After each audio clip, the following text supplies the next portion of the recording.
Okay. Hello friends.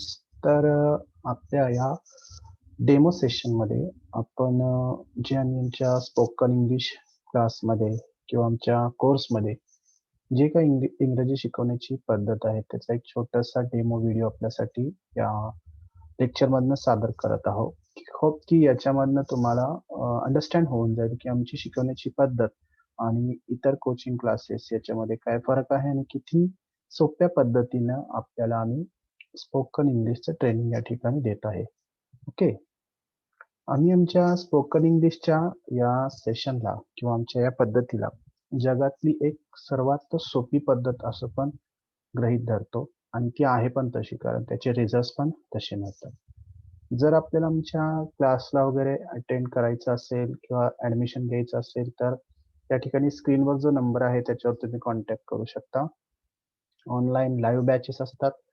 हे पण याच्यामध्ये पर्सनल पण बॅचेस असतात. ज्याला 1 to 1 कोचिंग पाहिजे त्यामध्ये 1 किंवा मॅक्सिमम 2 स्टुडंट असतात आणि ग्रुप बॅचेस पण असतात. तर आपण दोन्हीपैकी पाहिजे ती बॅच चूज करू शकता. आता आमची थीम कशी आहे, की कोणतंही म्हणजे इंग्रजी बोलायला शिका कोणत्याही व्याकरणाशिवाय.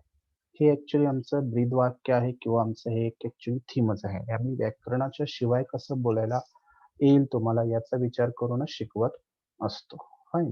तर आपण बघूया काय ॲक्चुअली आपण कसं हे पुढे जाऊ शकतो, कसं आपल्याला याचा वापर होऊ शकतो हे आपल्याला थोडंसं बघायचं आहे. फाईन. चला ठीक.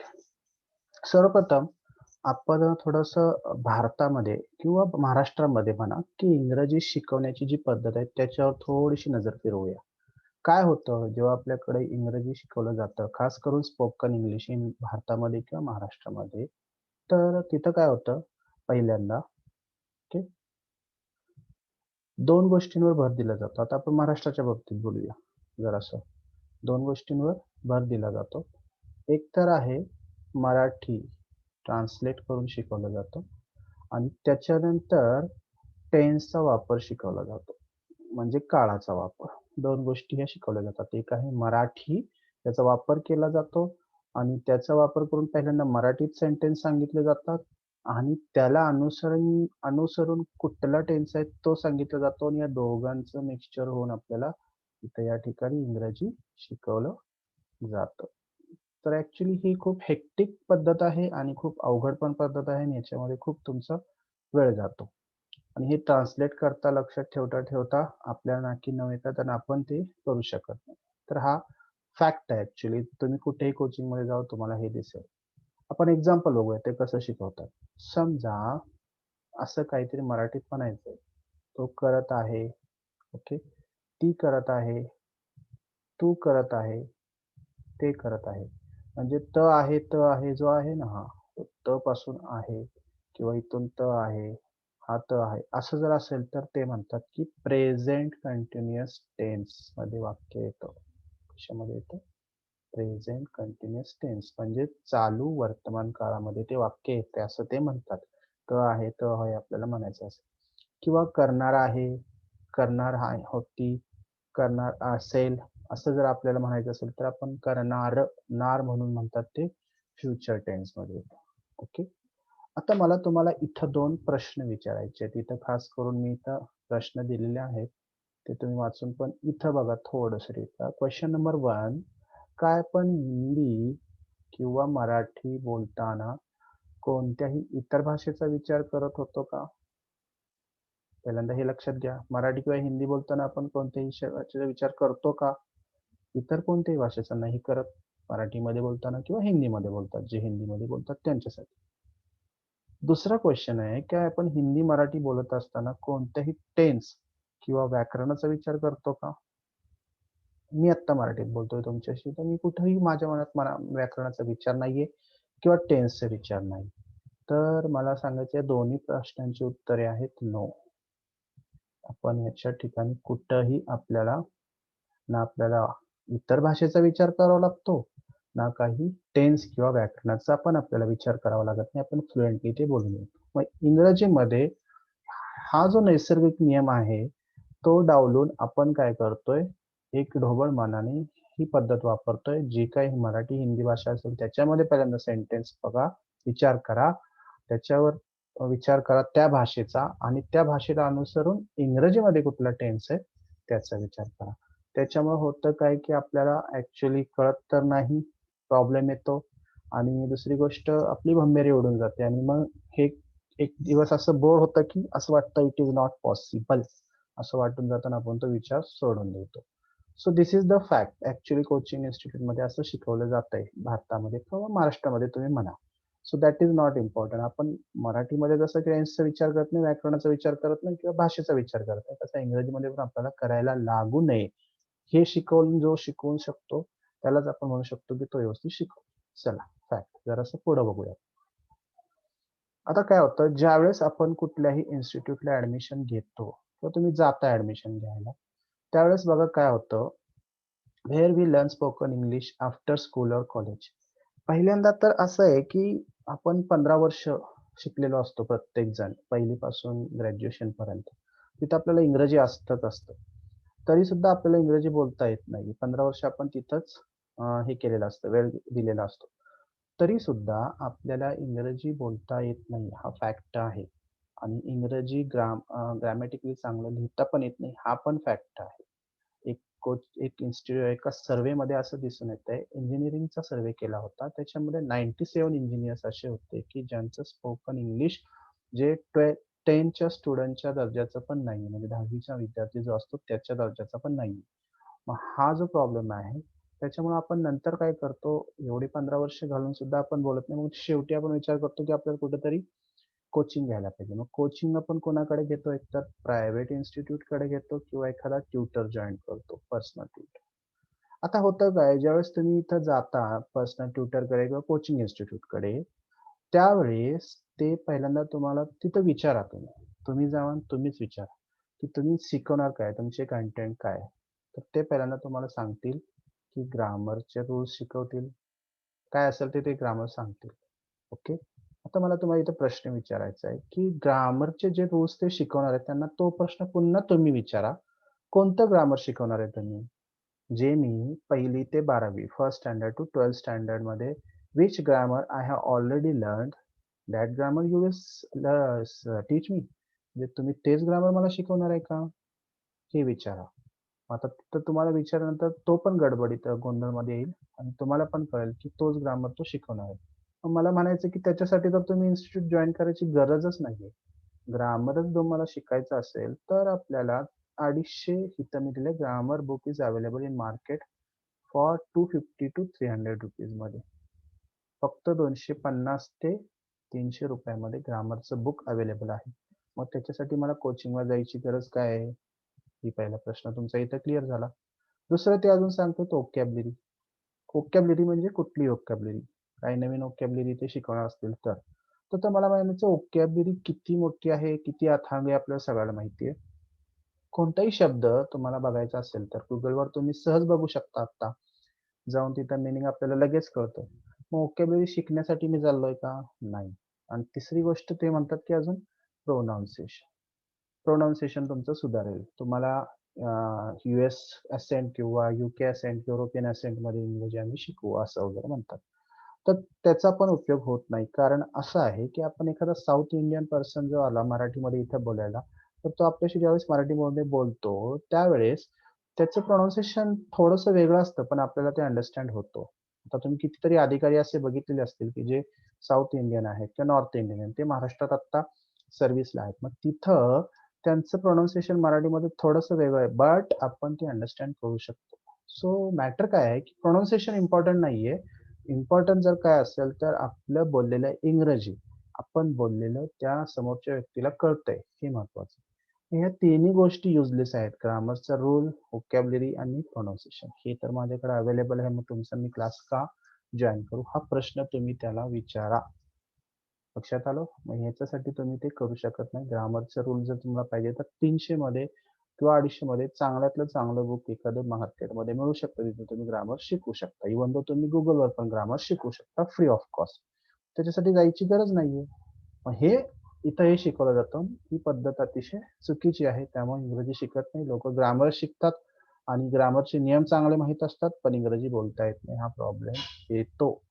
याच्यासाठी काय ऍक्च्युली आमची पद्धत ती थोडीशी वेगळी आहे. ते काय ते आपण थोडक्यात आता या डेमो मधनं बघूया. आम्ही ग्रामरवर भर देत नाही, व्याकरणाच्या शिवाय तुमचं इंग्रजी कसं सुधारेल किंवा तुम्ही इंग्रजी कसं बोलाल हे आम्ही या ठिकाणी बघतो. ओके, तर बघूया आपण. चला ठीक आहे, आता आपण आजचं आपलं डेमो स्टार्ट करूया. आता या ठिकाणी बघा मी काही काम दिलेले आहेत, मराठीमध्ये लिहिलेले आहेत. येणे, ओके, जाणे, ओके, उठणे, ओके, खाणे, ओके, आणि पिणे. ही काम आहेत. या कामला इंग्रजीमध्ये काय म्हटलं जातं? ऍक्शन. तर येणेला आपण म्हणू शकतो कम, ओके, कम. त्याच्यानंतर जाणेला आपण म्हणू शकतो गो, तर थोडंसं अक्षर लिहिता येत नाही तरी समजून घ्या. उठणेला आपण म्हणू शकतो स्टँडअप किंवा वेकअप, काय असेल ते तुमचं तिथं लक्ष द्या, स्टँडअप. खाणेला आपण म्हणू शकतो ईट, ओके, ईट. फाईन, हे ऍक्शन आहेत म्हणजे काम काहीतरी. आणि पिण्याला आपण म्हणतो आपण ड्रिंक, ओके, ड्रिंक. मग इथं आपल्याला लक्षात आलं असेल की हे काय आहेत? ऍक्शन आहे. आता आपण सुरुवात करतोय आपल्या डेमोला. सुरुवात केल्यानंतर शेवटपर्यंत तुम्हाला कळेल की तुम्ही शिकला अतिशय सोप्या पद्धतीने, आणि ग्रामर तर आपण काही शिकलो नाही हे पण तुम्हाला कळेल. So these are the action: येणे, जाणे, उठणे, खाणे, पिणे in Marathi. Come, go, stand up और wake up, eat and drink. These are in action in English language. Fine, तर आपण पुढे जाऊया थोडस आता. चला, हे ऍक्शन तर तुम्हाला कळाले. आता आपण पुढे बघूया. आता मी या ठिकाणी काही वर्ड्स लिहिलेले आहेत इंग्रजी भाषेमध्ये.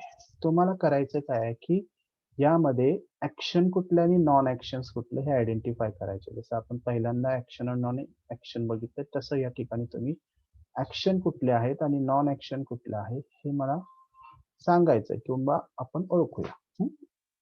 आता बघा, गो. गो हे काय आहे? गो म्हणजे जाणे, ही ऍक्शन आहे, बरोबर. कम, कम म्हणजे काय? येणे, ही ऍक्शन आहे, बरोबर. त्याच्यानंतर टीचर, टीचर ही ऍक्शन आहे का? टीचर बघा, तुम्ही विचार केला तर तुम्हाला दिसतंय का असं की इथं ऍक्शन आहे? काही नाही. टीचर ही ऍक्शन नाहीये, हे एका प्रोफेशनल पर्सनचं नाव आहे. जसं डॉक्टर नाव आहे तसं टीचर. चला, वॉक. वॉक ही ऍक्शन आहे म्हणजे चालणे, ओके, ही ऍक्शन आहे. ऑनेस्ट, ऑनेस्ट म्हणजे प्रामाणिकपणा. आता ही ऍक्शन आहे का? बघा विचार करून थोडस. असं वाटतंय हे ऍक्शन आहे, कधी कधी वाटतं, पण ती ऍक्शन नाहीये. ऍक्च्युली ही काय आहे? एखाद्याचं स्वभाव वैशिष्ट्य आहे किंवा गुण आहे. आपण जसं म्हणू शकतो की he is a honest person, okay. Singer, singer पण आहे, ते ऍक्शन आहे का? बघा बघा बघा, नाही, ती पण ऍक्शन नाहीये. हे पण एका प्रोफेशनचं नाव आहे किंवा प्रोफेशनल पर्सनचं नाव आहे, सिंगर, गायक, okay. This is noun. Happy, happy, happy हे ऍक्शन आहे का? बघा, नाही, ही पण ऍक्शन नाहीये. हे पण एक स्वभाव वैशिष्ट्य आहे. He is happy person, she is very happy person आपण म्हणू शकतो. So this is a one kind of adjective in English language. तर अजून बघूया आपण राईट. राईट, राईट, राईट म्हणजे लिहिणे, बरोबर. ही एक ऍक्शन आहे, हे आपल्याला या ठिकाणी कळलं, काही प्रॉब्लेम नाही. जम्प, जम्प म्हणजे उडी मारणे, ही पण एक ऍक्शन आहे. चला ठीक आहे, इथं पण आपण ओळखू शकलो ऍक्शन म्हणजे काय. सॅड, सॅड, सॅड, सॅड जरा विचार केला तर कळतंय का? बघा, सॅड ही ऍक्शन नाहीये, हे पण एक स्वभाव वैशिष्ट्य आहे. ओमकार, हे पण ऍक्शन नाहीये, हे एक नावच आहे एका व्यक्तीचं, त्यामुळे विषयच येत नाही. आता टीच, बघा इथं आपण टीचर बघितलं, पण टीच, टीच ही ऍक्शन आहे म्हणजे शिकवणे, ओके, ओके. ही ऍक्शन नाहीये ओमकार, हे आपण बघितलं. डान्स, डान्स म्हणजे नाचणे, हे पण एक ऍक्शन आहे. आणि nervous, nervous, nervous, nervous action आहे का? नाही, ऍक्शन नाहीये, हे पण एक स्वभाव वैशिष्ट्य आहे. तर आपल्याला या ठिकाणी आपल्या थोड्याशा सिम्पली या स्टडीवरनं आपल्याला ऍक्शन आणि नॉन ऍक्शन यातला फरक इंग्रजी मधला कळाला. गो, कम, वॉक, ओके, राईट, ओके, टीच आणि डान्स, हे काय आहेत? ऍक्शन आहेत. बाकीच्या सगळ्या ज्या आहेत, सॉरी, जम्प ही पण ऍक्शन. 1 2 3 4 5 6, 6 याच्यामधल्या ऍक्शन होत्या, ओके, आणि बाकीच्या नॉन ऍक्शन होत्या. सगळ्यात पहिल्यांदा आपण ओळखायला शिकलो की ऍक्शन म्हणजे कृती कुठली आणि अकृती कुठली, म्हणजे जी कृती नाही ते आपण ओळखलं. फाईन, हे आपण आयडेंटिफाय केलं. आता थोडंसं आपण पुढे जाऊया. ही आमची शिकवण्याची पद्धत तुम्ही समजून घ्या. चला पुढे जाऊया. आता मी इथं काही सेंटेन्सेस लिहिलेले आहेत.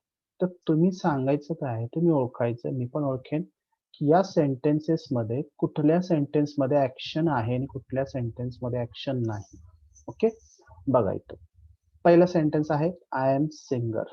याच्यामध्ये तुम्हाला दिसतंय का इथं कुठे ॲक्शन आहे? काहीतरी ॲक्शन सांगितली झाली आहे, काय आहे? नाही. इथं कुठली ॲक्शन मला दिसत नाहीये. इथं फक्त तो सांगतोय आय एम सिंगर. तो त्याची स्वतःची माहिती देतोय. तर हे ॲक्शन नाहीये. या सेंटेन्समध्ये ॲक्शन नाहीये. आता बघा, she is cooking, she is cooking, she is cooking, cooking, cooking ही ॲक्शन आहे, बरोबर. आपण इथं म्हणू शकतो की ती स्वयंपाक करते. म्हणजे हे ॲक्शन आहे, आपल्याला कळलं इथं. I am Anand, I am Anand, I am Anand. बघा तुम्हाला ॲक्शन वाटते का? नाही. आनंद तर माझं नाव सांगतो स्वतःचं आणि ही ॲक्शन नाहीये काहीच. Okay, that is not this. She is a doctor, she is a doctor, she is a doctor he action आहे का? कृती आहे का कुठली? नाही. ही पण ॲक्शन नाहीये. Okay, he is sleeping. हा येस, इथं ॲक्शन आहे. ती झोपत आहे. इथं काहीतरी कृती चालू आहे. ओके, त्यामुळे ती ही इज स्लीपिंग म्हणजे इथं ॲक्शन आहे. You are honest, honest, honest, honest आपण बघितलेलं पण आहे आणि दुसरी गोष्ट इथं तो म्हणतो यू आर ऑनेस्ट, पण ही ॲक्शन नाही, तो त्याचं गुण वैशिष्ट्य सांगतोय त्या समोरच्याच. आय एम टीचिंग, मी आता तुम्हाला जसं शिकवत आहे तसं I am teaching, I am तसं आम्ही काहीतरी ॲक्शन करत आहे. टीच करतोय म्हणजे ॲक्शन करतो. Okay. She is happy, she is happy, she is happy, she is happy. It is not an action, it is a some kind of गुण वैशिष्ट्य. ओके, आपण जसं बघितलं. He is dancing, yes it is action. तो dance करत आहे. Dancing, dancing. Okay. I am sick, हे पण ॲक्शन नाहीये, हे पण काहीतरी गुणवैशिष्ट्य आहे. ही इज सुनील, ती पण ॲक्शन नाहीये, तो त्याचं नाव सांगतोय. शी इज वॉचिंग टीव्ही, येस इथं वॉचिंग आहे, हे ॲक्शन आहे, काहीतरी कृती आहे. ही इज गुड पर्सन, इथं पण ॲक्शन नाहीये, हे पण एक काय स्वभाव वैशिष्ट्य आहे. He is a painter, okay, हे पण काय ॲक्शन नाहीये, हे पण तो त्याचं माहिती सांगतो. ही इज पेंटर, तर ही पण ॲक्शन नाहीये. शी इज सॅड, ही पण ॲक्शन नाहीये, हे पण एक स्वभाव वैशिष्ट्य आहे. म्हणजे इथं आपल्याला ॲक्शन किती दिसल्या? एक 1, 2, 3, 4, 5. ओके. बाकी कुठं अजून बघा तुम्हाला ॲक्शन दिसते का? Sleeping, honest, teaching, happy, dancing, watching. Okay, fine, dancing. तर या ठिकाणी आपल्याला 1, 2, 3, 4, 5 ॲक्शन आपल्याला दिसल्या सेंटेन्समध्ये. मग आता आपल्याला एवढं कळालं की सेंटेन्समध्ये ॲक्शन कुठे आहे आणि नॉन ॲक्शन कुठे आहे. That's very important. म्हणजे या एवढ्या शिकवण्यावरनं तुम्हाला ॲक्शन आणि नॉन ॲक्शन ही संकल्पना इथं क्लिअर झालेली आहे. थोडंसं आपण पुढे जाऊया म्हणजे आपल्याला बघता येईल. ओके, समजा आपल्याला ॲक्शन नॉन ॲक्शन वर्बमध्ये पण वर्डिंगमध्ये पण समजलं आणि सेंटेन्समध्ये पण समजलं. थोडंसं पुढे जाऊया. आता काय होतं जसं मी तुम्हाला सांगितलं की स्कूल किंवा ट्युशन सेंटरची मेथड कशी असते इंग्रजी शिकवण्याची. हं. आता बघा, जसं मी पहिल्यांदा सांगितलं, की पहिल्यांदा ते काय करतात, मराठीमध्ये सेंटेन्स आहे, ते विचार करायला लावतात. समजा की करत, इथं थोडंसं अक्षर हे येतंय, फक्त समजून घ्या. करत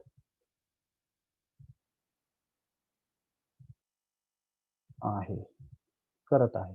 हे सांगायचंय मला, तर मग ते म्हणतात, की मग त्याचं इंग्रजीमध्ये संभाषण करायचंय आपल्याला, तर मग ते समजून घ्यायला सांगतात, की ओके, हे आहे कंटिन्युअस प्रेझेंट ओके टेन्स मधलं वाक्य. मग तुम्हाला इथं म्हणायचं आहे, की ते म्हणतात, की याला काय करा तुम्ही करत आहे म्हटल्यावर तुम्ही याला तर आहे म्हटल्यावर तुम्ही म्हणा, की डू इंग. Okay, doing. मग आता ते म्हणतात की असं करा. तर आणि याच्या बरोबर तुमचं मग इथलं इंग्रजीचं वाक्य तयार होतं. काय असेल ते इंग्रजीचं वाक्य या ठिकाणी तयार होतं. म्हणजे आता समजा ही असेल तर तुम्ही म्हणताय की ही, शी, समथिंग, समित इज डूइंग वगैरे, वगैरे. मग हे आपल्याला आपल्याला याच्यामध्ये शिकवलं जातं. पहिल्यांदा ते मराठीमध्ये विचार करा आणि त्यांचं मग टेन्स ओळखा आणि मग ते इंग्रजीमध्ये बनवा. तर मला असं म्हणायचं पुन्हा एकदा, की जेव्हा मी मराठी बोलतो, तेव्हा मी कुठल्याही दुसऱ्या भाषेचं लँग्वेजचा विचार करतो का? तर नाही करत. जेव्हा मी मराठी बोलतो तेव्हा मी कोणत्याही दुसऱ्या भाषेत किंवा मी टेन्सचा विचार करतो का? तर हे पण नाही करत. मग हे नाही करता मी मराठी सहज बोलू शकतो. हे न करता मी हिंदी सहज बोलू शकतो. तर व्हाय नॉट इंग्लिश? इंग्लिश का नाही बोलू शकत? मग हे सगळं आपल्याला पद्धत जी आहे ती कुठेतरी चुकीची वाटते आणि खूप हेक्टिक वाटते आणि आपण ग्रामरकडेच पुन्हा वळतोय. या ठिकाणी सगळं दिसतंय आपल्याला. तर ही ट्युशन आणि स्कूलची मेथड आहे. थोडंसं आपण आमच्या मेथडचा थोडासा अभ्यास करूया. आता आपली एक मेथड आता बघा. हे झालं. हे तुमचं तुम्ही बघितलं की मराठी बघा, सगळं करा वगैरे. आम्ही काय म्हणतोय, की जसं तिथं डुइंग होतं, तर आपल्याला असं म्हणायचं की कोणतीतरी ॲक्शन, एक काम इथं ॲक्शन सांगतो मी. ॲक्शन सांगू आपण जसं तो म्हणतोय की काय म्हटला तो, की ॲक्शन आपल्याला म्हणायचं की चालू आहे. म्हणजे चालू ॲक्शन कुठली असेल? चालू. पुन्हा मी इथं सांगतो चालू ॲक्शन आहे. ॲक्शन काय आहे? चालू आहे. आम्ही म्हणत नाहीये तुम्हाला की तुम्ही ॲक्शनला मराठीमध्ये विचार करा वगैरे काही करा. कुठली ॲक्शन घ्या. कम. ओके. कम. आम्ही म्हणतोय की जेव्हा तुमची कुठलीही ॲक्शन जगामध्ये कुठलीही ॲक्शन असू दे, ती चालू आहे असं तुम्हाला सांगायचं इंग्रजीमध्ये. चालू आहे फक्त. तर आम्ही म्हणतोय त्या ॲक्शनला फक्त तुम्ही काय करा, इंग जोडा, इंग. इथं मराठीमध्ये लिहितो मी म्हणजे समजेल तुम्हाला. इंग. काय जोडा? इंग जोडा. तिथं कम आहे त्याला तुम्ही आयएनजी म्हणजेच इंग जोडा किंवा सरळ मराठीमध्ये लिहा इथं इंग जोडलं मी. काही फरक पडत नाही असं शिकलं तर आपण. इंग. मग ती ॲक्शन चालू होण्यासाठी, चालू ॲक्शन दर्शवण्यासाठी मी असं म्हणू शकतो. कमी. ओके. आणि तेच तिकडच्या पद्धतीमध्ये कसं होतं? समजा आपण एक बघूया. तो तो येत तो येत आहे असं आपण म्हणतो. बरोबर? हे झालं मराठीमधलं तुमचं सेंटेन्स. तुम्ही मराठीमध्ये पहिल्यांदा ट्रान्सलेट करा. मग त्याला बघा ही, मग त्याचा काळ ओळखा आणि त्याच्यानंतर ही इज कमी. ओके. हे तुम्ही बनवलं त्याच्यानुसार.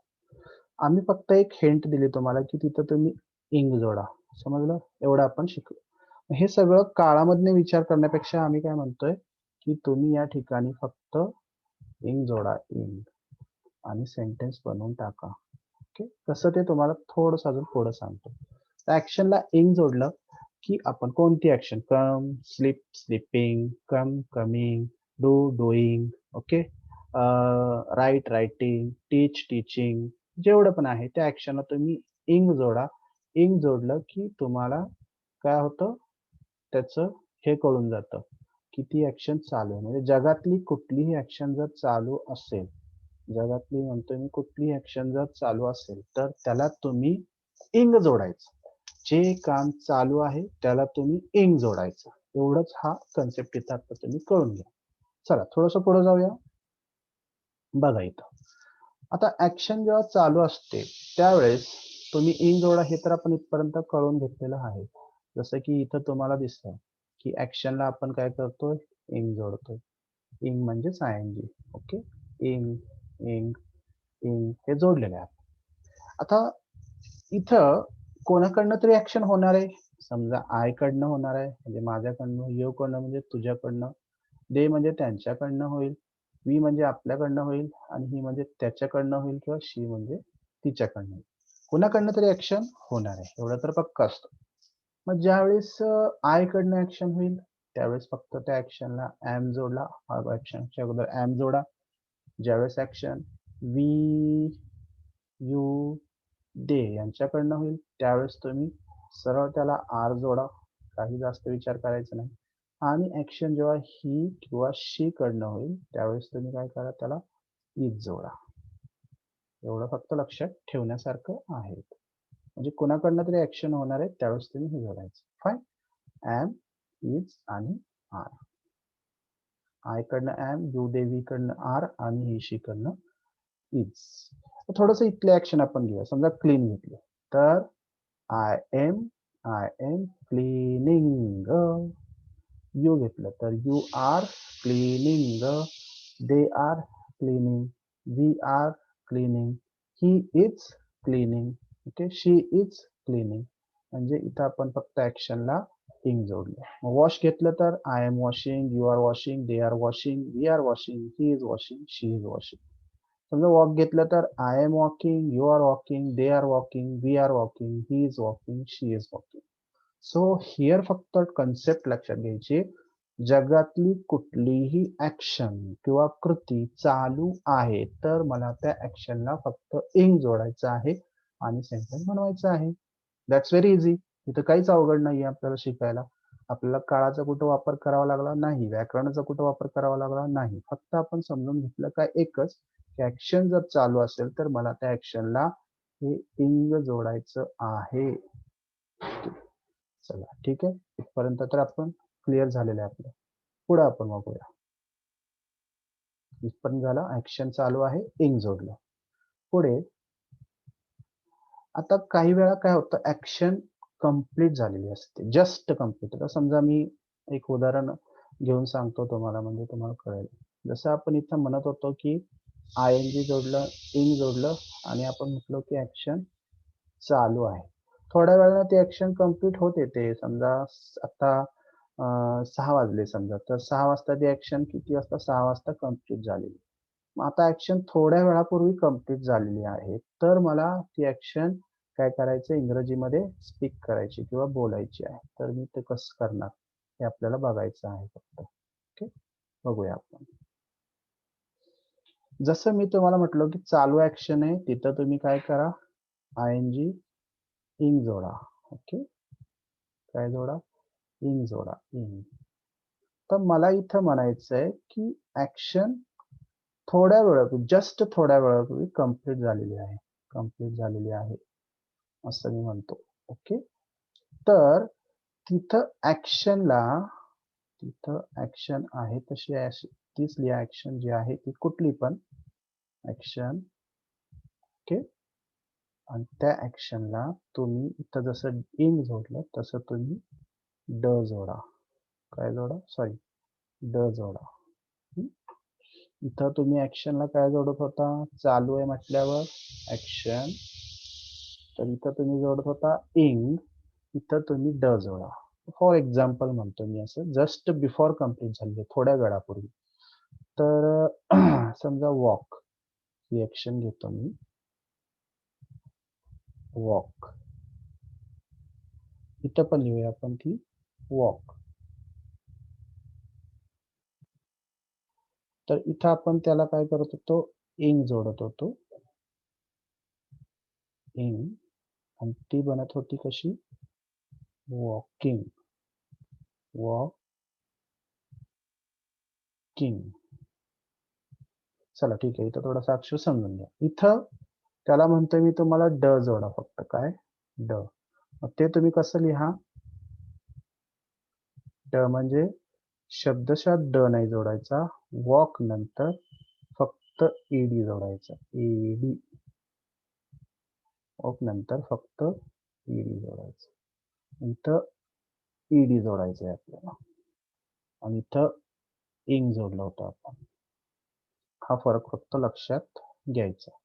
मग मला असं म्हणायचंय की ज्यावेळेस ऍक्शन चालू होती, चालू होती, त्यावेळेसचं गणित हे होतं, ऍक्शन प्लस इंग. आणि ज्यावेळेस ऍक्शन थोड्या वेळापूर्वी पूर्ण झालेली आहे, पूर्ण झालेली आहे, त्यावेळेस आपण ड जोडतोय. हे फक्त इथं लक्षात घेण्यासाठी. समजा I am walking, I am walking, I am walking, I am walking असं करत करत करत करत 6 वाजेपर्यंत मी चाललो. इथं 6 वाजता माझी क्रिया कंप्लीट झाली. तर मला तिथं म्हणायचंय ऍक्शन कंप्लीट झालेली आहे थोड्या वेळेपूर्वी. तर ते कसं म्हणायचं, इथं आपण ड जोडून बघितलं. ठीक आहे. याच्यात थोडासा अजून एक रूल मिक्सअप करून आपण अजून पुढे जाऊया, म्हणजे कम्प्लीट होईल तुम्हाला, म्हणजे समजून जाईल. ठीक आहे, इथपर्यंत कळलं. ऍक्शन चालू आहे तेव्हा इंग जोडायचं, ऍक्शन थोड्या वेळापूर्वी कंप्लीट झाली, जस्ट कंप्लीट झाली, त्यावेळेस ड जोडायचं. चला ठीक आहे. आता या चार्टवरनं तुम्हाला कळेल की ज्यावेळेस ऍक्शन चालू होती त्यावेळेस आपण तर सरळ असं करत होतो, I am playing, you are playing, they are playing, we are playing, he is playing, she is playing. Okay, म्हणजे इथं इंग जोडत होतो. आता इथं लक्ष देऊ नका तुम्ही, इथं फक्त लक्ष द्या. प्ले इंग होतं, इथं प्ले ड झालेला आहे, म्हणजे त्याला ईडी जोडलेला आहे. ओके, हे तर तुम्हाला इथं कळालेलं आहे. त्याला आपण ईडी जोडला म्हणजे प्लेड झाला. ओके, आता इथं पण प्लेड, ईडी जोडला, प्लेड झाला.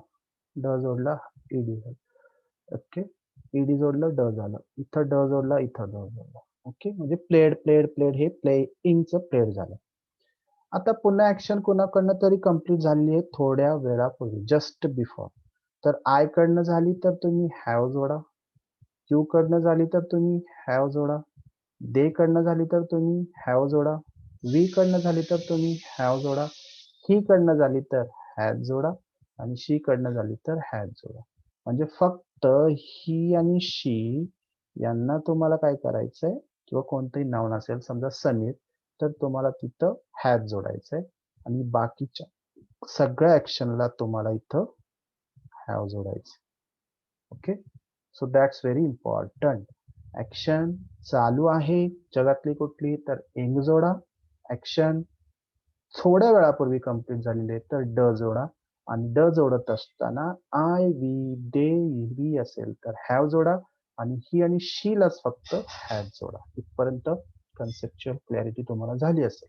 तर कुठंही मी तुम्हाला काळाचं नाव सांगितलेलं नाहीये, बट तुम्ही सेंटेन्स इथं बनवू कसं शकता हे शिकताय. आता आपण खालच्या थोड्याशा ऍक्शन घेऊया. क्लीन घेतली तर I have cleaned. Okay, wash घेतलं तर यू हॅव वॉश्ड, प्ले घेतलं तर they have played. Okay, work घेतलं तर ही हॅज वर्कड, शी घेतलं तर, आणि डान्स घेतलं तर she has danced, she walk, she has walked. Okay, म्हणजे इथं ऍक्शन काय होते, फक्त ड जोडून कंप्लीट होते, हे तुम्हाला या ठिकाणी दिसतंय. सो दॅट्स व्हेरी इम्पॉर्टंट की ऍक्शन जेव्हा प्रोग्रेस मध्ये आहे, चालू आहे, तेव्हा इंग, आणि जेव्हा ऍक्शन थोड्या वेळापूर्वी कंप्लीट झाली त्यावेळेस ड जोडलं आपण ऍक्शनला. Fine, so that's very important. याच्यामधनं तुम्हाला ऍक्शन मधला फरक कळला असेल. आता तिसरा एक प्रकार थोडासा आहे, तो बघूया, म्हणजे तुम्हाला अजून कळून जाईल. आतापर्यंत आपण बघितलं की ऍक्शन चालू असताना काय करायचं, आणि ऍक्शन थोड्या वेळापूर्वी कंप्लीट झाली असेल तर काय करायचं. आता पुढे, Wien action is completed before long time, थोड्या नाही खूप वेळापूर्वी, म्हणजे किती, आता जसं समजा आपण तिथं म्हणत होतो की ऍक्शन चालू होती 6 वाजता कंप्लीट झाली. आता ही मला 6 वाजताच्या, म्हणजे मी 7 वाजता लगेच सांगू शकतो की मला हॅव हॅज जोडून ड जोडायचे 7 वाजता. ओके, पण 7 नाही, मला आता उद्या सकाळी किंवा रात्री 12 वाजता सांगायचे ती 7 वाजताची ऍक्शन, किंवा दुसऱ्या दिवशी सांगायची सेकंड डेला. ओके, सेकंड डेला मला त्या 7 वाजताच्या ऍक्शनचं वर्णन करायचं आहे, म्हणजे बिफोर टू मच टाइम, किंवा मला 6 महिन्यानं त्या ऍक्शनचं वर्णन करायचं. आता इथं बघा, ऍक्शन थोड्या वेळा कंप्लीट झाली, 6 ते 7च्या दरम्यान आपण म्हणतो, किंवा 2-3 तास अगोदर, किंवा 12 वाजता पण आपण ते वापरू शकतो, हॅव हॅज प्लस ड. बट ऍक्शन सेकंड डेला मला सांगायची कंप्लीट झालेली आहे, म्हणजे लास्ट डेला, येस्टरडेला, तर मला तिथं वापरावं लागतं काय, हे आपल्याला आता बघायचं आहे. किंवा 6 महिन्यापूर्वीची ऍक्शन मला डिस्क्राईब करायची आहे, तर मला काय करावं लागतं हे मला या ठिकाणी बघायचं आहे. बघूया आपण. Okay, just wait. Long time action, when action is completed before long time, it's very important. बघूया आपण. बघा, आपण ऍक्शनचे पुन्हा 3 टाईप इथं लिहिलेलेच आहेत, तुम्हाला कळून जाईल. Wien action is in progress, इंग, त्याचा तर प्रश्न नाही. ऍक्शन जस्ट बिफोर, थोड्या वेळापूर्वी, हॅव हॅज आणि ड. आता आपला हा रूल्स आपल्याला शिकायचा आहे. वर्क कम्प्लिटेड और ऍक्शन कम्प्लिटेड मेनी टाइम्स और मच टाइम्स अगो. तर त्या ठिकाणी आता इथं लक्षात घ्या, ही ऍक्शन आहे प्ले. या प्ले या ऍक्शनला पूर्ण आपण फक्त ड जोडलेला आहे. इथं फक्त ड जोडला म्हणजे ईडी जोडला, ड नाही फक्त ईडी, आणि त्या ऍक्शनला आपण फक्त ईडी जोडला. आणि पहिली महत्वाची गोष्ट काय आहे की ज्यावेळेस ऍक्शन थोड्या वेळापूर्वी कंप्लीट झाली त्यावेळेस आपण हॅव हॅजचा वापर करत होतो. थोड्या वेळापूर्वी कंप्लीट झाली त्यावेळेस आपण हॅव हॅजचा वापर करत होतो. पण ऍक्शन ज्यावेळेस लगेच खूप वेळापूर्वी कंप्लीट झाली तर हॅव हॅज कुठेच नाहीये इथे. इथं बघा तुम्ही ब्लँक आहे सगळं आणि डायरेक्ट ऍक्शन आहे. म्हणजे I played, you played, they played, we played, he played, she played. Okay, म्हणजे ही ऍक्शन खूप वेळापूर्वी कंप्लीट झाली असेल तर मला इथं असं वापरायचं. लक्षात आलं का बघा. आता बघा इथं आय एम प्लेइंग ऍक्शन चालू आहे, आय एम प्लेइंग ऍक्शन चालू आहे, ऍक्शन चालू आहे, चालू आहे, चालू आहे. ठीक आहे. थोड्या वेळापूर्वी ऍक्शन कंप्लीट झाली, I have played, I have played, I have played, I have played. Action complete होऊन 2 दिवस झाले, 1 दिवस झाला, I played, I played, I played, I played. You are playing, you are playing, you are playing action चालू आहे, you are playing action चालू आहे, action चालू आहे, तू खेळत आहे, तू खेळत आहे. यू हॅव प्लेड ऍक्शन थोड्या वेळापूर्वी कंप्लीट झाली, you have played, you have played, you have played. आणि त्याच्यानंतर ऍक्शन खूप वेळापूर्वी कंप्लीट झाली, you played, you played, you played, you played. They are playing, they are playing, they are playing action चालू आहे, चालू आहे, चालू आहे. They have played, they have played, they have played action थोड्या वेळापूर्वी कंप्लीट झालेली आहे. They played, they played, they played action खूप वेळापूर्वी कंप्लीट झालेली आहे. तर आपण ही ऍक्शन बघा जराशी यूज करून बघूया. Clean, she is cleaning, she is cleaning, she is cleaning, she is cleaning आपण म्हटलं तर तीच ऍक्शन चालू आहे. जे पण ऍक्शन चालू आहे ते आपण इन जोडतोय. She has cleaned, she has cleaned, she has cleaned action थोड्या वेळापूर्वी कंप्लीट झालेली आहे. ओके, थोड्या वेळापूर्वी कंप्लीट झाली ऍक्शन खूप वेळापूर्वी कंप्लीट झाली, शी क्लीनड, शी क्लीनड, शी क्लीनड. तसंच वॉश, वॉशिंग, वॉशड, वॉशड असं आपण म्हणू शकतो. म्हणजे इथं मी कुठल्याही ऍक्शनचं तुम्हाला कुठेही टेन्स सांगितलं नाही, त्याचं फक्त ऍप्लिकेशन सांगितलं आणि तुमच्या मनात आता पक्क बसलं असेल. 3 गोष्टी महत्वाच्या आहेत. ऍक्शन चालू आहे, कुठलीही जगातली ऍक्शन चालू आहे त्यावेळेस मी फक्त इंग जोडतोय. काय जोडतोय? इंग जोडतोय. ऍक्शन, दुसरं महत्वाचं क्वेश्चन, ऍक्शन थोड्या वेळापूर्वी कंप्लीट झालेली आहे माझी, तर कंप्लीट म्हणजे थोडा एक अर्धा तास, पाऊण तास, 1 तास, 2 तास, 1 तास, किती पण तास असं आपण म्हणू शकतो. तर मी तिथं ड जोडतोय ऍक्शनला आणि प्लस हॅव आणि हॅजचा वापर करतोय. ओके, ही शीला फक्त हॅज वापरतोय, बाकी सगळ्यांना हॅव वापरतोय. आणि ऍक्शन खूप वेळापूर्वी कंप्लीट झालेली काही नाही, फक्त ऍक्शनला ड जोडतोय आणि मी आय पासून शी पर्यंत, शी पर्यंत जे काही प्रोनाउन आहेत ते यूज करतो. म्हणजे इथं हे फक्त लक्षात ठेवायचं. इन कुठे? ऍक्शन चालू आहे. हॅव हॅज आणि ड कुठं? ऍक्शन कंप्लीट झाली आहे थोड्या वेळापूर्वी आणि खूप वेळापूर्वी ड कंप्लीट झाली तर फक्त ड जोडणार. एवढाच हा रूल्स लक्षात ठेवला आपण आणि समजून घेतलं की आपल्याला ऍक्शन कशी डिस्क्राईब करता येईल. इथं कुठं मी तुम्हाला भाषेचा वापर करायला घेतला का दुसऱ्या मराठी किंवा याचा? नाही. ओके, इथं कुठं मी व्याकरण शिकवलं का? नाही. इथं कुठं टेन्सचं नाव शिकवलं का? नाही. मग ही पद्धत आमची शिकवण्याची आहे ज्याच्यामधनं तुम्हाला तिन्ही कन्सेप्च्युअल क्लॅरिटी एकदम सोप्या पद्धतीने या ठिकाणी कळाली. तर एक फक्त तुम्हाला एक्सप्लेन करतो. जसं मी तुम्हाला सांगितलं की ऍक्शन जी आहे ती ड जोडतो ना आपण, ड. तर इथं फक्त एक लक्षात ठेवायचं की 80% ऍक्शनला, 80% ऍक्शनला आपल्याला ड जोडता येतो. ओके, ड जोडता येतो आणि त्याचा वापर करून आपण ऍक्शन फुलफिल झाली किंवा थोड्या वेळापूर्वी कंप्लीट झाली किंवा खूप वेळापूर्वी कंप्लीट झाली हे सांगू शकतो. आणि 20% ऍक्शन असे आहेत की ज्याला फक्त ड जोडून आपण नाही बनवू शकत. ते तिन्ही वेगळे ऍक्शन येतात. ओके, तिन्ही वेगळे येतात. कसं ते बघूया आपण. आता बघा इथं, इथं लिहितो मी गो. गोचं तुम्ही काय करू शकता? गोइंग करू शकता. It's very easy. इंग तर जोडतोच आपण.